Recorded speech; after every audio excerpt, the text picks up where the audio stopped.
Good evening friends, warm welcome to my channel গল্প হলেও সত্যি।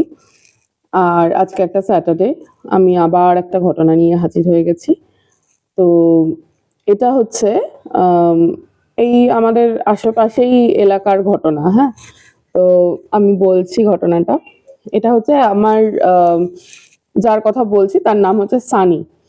তো সানি, ওরা সানির ওয়াইফ আর ওর বাচ্চা একটা পার্টি থেকে ফিরছিল। তো ফিরছে তখন রাত 12টা 1টা হবে এরকম। তো বেশ শীতের রাত। তো ওরা একটা ফ্ল্যাটে থাকে। এবার ওই ফ্ল্যাটে ওরা কোনো গ্যারাজ পায়নি। তো একটা একটু দূরে একটা গ্যারাজে ওদের গাড়ি থাকে। তো ও কি করেছে, ওর ফ্যামিলিকে ফ্ল্যাটে ঢুকিয়ে দিয়েছে। দিয়ে এবার গাড়িটা, ওকে তো ওই গ্যারাজে রাখতে যেতে হবে। তো ওখানটা গাড়িটা রেখে ও বাকি রাস্তাটা হেঁটেই ফেরে, এরকমই প্রায়ই হয় আর কি। তো সেই দিনকে কি হয়েছে, ও ওই বা গাড়িটা রেখে হেঁটে হেঁটে ফিরছে।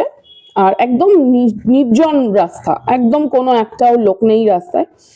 তো ফিরতে ফিরতে একটা জায়গা আছে, ওই জায়গাটায় না, মানে একটু একটা সাইড দিয়ে লোকজন ময়লা টয়লা ফেলে।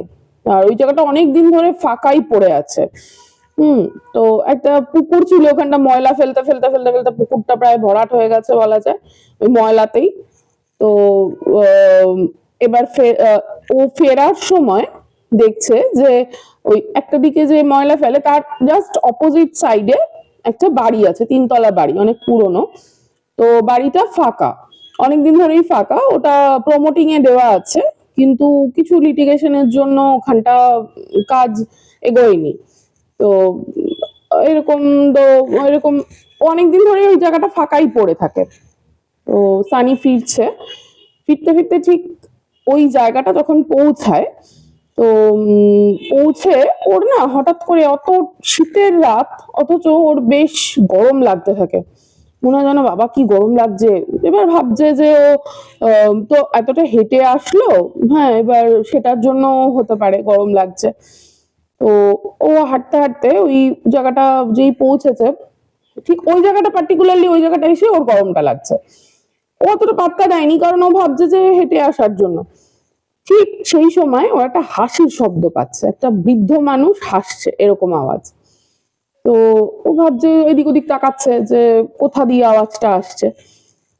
হঠাৎ করে দেখে যে ওই যে বাড়িটা, ওইটার 3 তলা থেকে একটা বয়স্ক বৃদ্ধ মানুষ, ও অন্ধকারের মধ্যে মুখ টুক তো অতটা বুঝতে পারেনি, আহ পা ঝুলিয়ে, রেলিং থেকে পা ঝুলিয়ে বসে আছে। বসে এবার ও জানে কিন্তু যে ওই বাড়িটাতে কেউ থাকে না। এবার পা ঝুলিয়ে বসে হাসছে, মানে একদম ওকে দেখে ওর দিকে তাকিয়ে হাসছে। এবার ওর হঠাৎ করে চমকে উঠেছে যে এটা কি হলো। ও আবার তাকাচ্ছে, তখনও দেখছে উনি বসে আছে, আর বসে আর হাসছে। এবার ও না, মানে খানিকক্ষণ ওখানটা দাঁড়িয়ে, হঠাৎ করে ওর জ্ঞান এসছে যে এখানে তো দাঁড়িয়ে থাকা যাবে না। বলে ও যেই এগোতে যাবে, ও মানে ওর পুরো মনে হলো পেছন থেকে ওকে ধাক্কা দিল। হুম। আর ওই ধাক্কাটার ও সামলাতে না পেরে ও পড়েই গেছে, মানে একদম মুখ থুবড়ে পড়ে গেছে সামনের দিকে।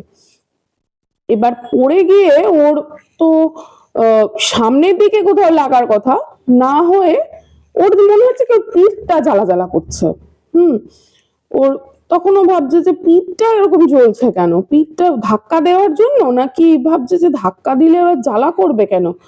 তো ও অত নিজের মনকে, আমরা দেখবে যে কোনো কিছুতে আমরা সবকিছুকে নর্মাল ভাবেই নেওয়ার চেষ্টা করি, ও সেই চেষ্টাটাই করছে, ভাবছে আমি হোঁচট খেয়ে পড়ে গেছি হয়তো। কিন্তু ওই বৃদ্ধ তখনও হেসে যাচ্ছে। ও আবার তাকাচ্ছে, আর ওই হাসির জোরটা বাড়ছে, বাড়তে বাড়তে মানে ওটা মানে মোটামুটি একটা অট্টহাসিতে পরিণত হয়েছে।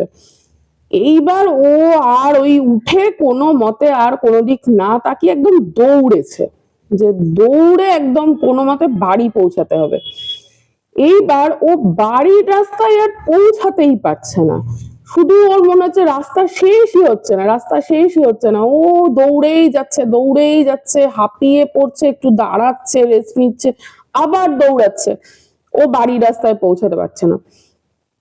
এইবার মানে ও মানে একটা গোলক ধাঁধায় পড়ে গেছে, যেন ও যে বাড়ির রাস্তাটা এগোচ্ছেই না, ও একই জায়গায় যেন দৌড়ে যাচ্ছে, আর ওই হাসিটা ওকে শুনতে পাচ্ছে, ওই হাসিটা ওকে তাড়া করছে। এইবার যাই হোক, ও বেশ মানে তখনও মানে ওর মনে হয়েছে যে, তার আগে ও মনেই ছিল না, তখন ও হনুমান চালিসা জপ করতে শুরু করেছে। যেই হনুমান চালিসা জপ করতে শুরু করেছে, তখন আস্তে আস্তে করে দেখছে যে হাসিটা আর ও শুনতে পাচ্ছে না। তখন ও দৌড়ে কোনো মতে নিজের বাড়ি গিয়ে পৌঁছেছে। তো ইতিমধ্যে ওর বাড়ি পৌঁছাতে উপরে উঠতে দেখছে 35-40টা মিসড কল এসে গেছে। ওর ওয়াইফ সমানে ফোন করে যাচ্ছে ওকে যে এখনো কেন বাড়ি পৌঁছাচ্ছে না। তো প্রায় মানে ও পৌঁছেছে যখন, তখন 4টে বাজে, মানে ওই 12টা-1টার থেকে 4টে বাজে ও রাস্তায় তখনও। তো বাড়ি পৌঁছে তখন ওর ওয়াইফ তো ভীষণ টেনশনে পড়ে গেছিল যে কি হয়েছে। তো তখন বলার আগে বলছে, দাঁড়াও আমি বাথরুম থেকে আসি, বলে বাথরুম থেকে বেরিয়ে এসে বলছে, দেখো তো আমার পিঠে কিছু হয়েছে। তো তখন ওর ওয়াইফ তখন দেখে বলছে যে পিঠে তোমাকে এরকম করে আঁচড়ালো কে? বলছে আঁচড়ালো? কিরকম আঁচড়? বলছে এরকম 3টে নখের একদম এরকম করে আঁচড়ের দাগ পিঠের মধ্যে, 3টে নখ, জাস্ট এরকম ভাবে একটা আঁচড়। তখন ও বলছে, তখন ও ঘটনাটা ওর ওয়াইফকে বলেছে যে এরকম হয়েছে। তো ওর ওয়াইফ তো যথারীতি ভীষণই ভয় পেয়ে গেছে, ওর নিজেও ভীষণ ভয় পেয়ে গেছে। তো ভয় টয় পেয়ে এরকম ওরা খোঁজ নিচ্ছে যে কি হয়েছে, ওইখানটা কি ব্যাপার। তো তখন ওই খোঁজ নিয়ে জানতে পেরেছে যে ওই বাড়িটাতে একটা মানে ছেলে আর তার বউ থাকতো, তার বৃদ্ধ শ্বশুর মশাই। তো তার উপরে ওরা খুব অত্যাচার করতো। এবার অত্যাচার করতে করতে একটা টাইমে মানে তাকে ঘরে বন্ধ করে রেখে ওরা বেরিয়ে যেত, এখান ওখান চলে যেত। তো ওরকমই একটা ব্যাপারে ও কোথাও একটা গেছে, আর ওনাকে ওরা ওরকম তালা দিয়ে বেরিয়ে গেছে। এবার উনি আর ওই মানে সহ্য করতে না পেরে ওইখানে ওই 3তলা থেকে উনি ওখান থেকে লাফ দিয়েছিলেন, লাফ দিয়ে উনি সুইসাইড করেন। তো সেটা বেশ কিছু বছর আগের ঘটনা, প্রায় 15-16 বছর হয়ে গেছে তারপরে। আর ওরা নতুন ওই ফ্ল্যাটে এসেছে বলে ওরা এই ঘটনাটা জানতো না। তো যাই হোক, তো ওই হয়তো তাকেই দেখেছে, আর ওরকম রাত্রেবেলা একা একা ফিরছিল বলেই ও দেখতে পেয়েছে, না হলে এমনি সময় দেখা যায় না। হুম এইটাই ঘটনা। আর আশা করছি সবার ভালো লাগবে। আর আজকের মতো তাহলে বাই, গুড নাইট।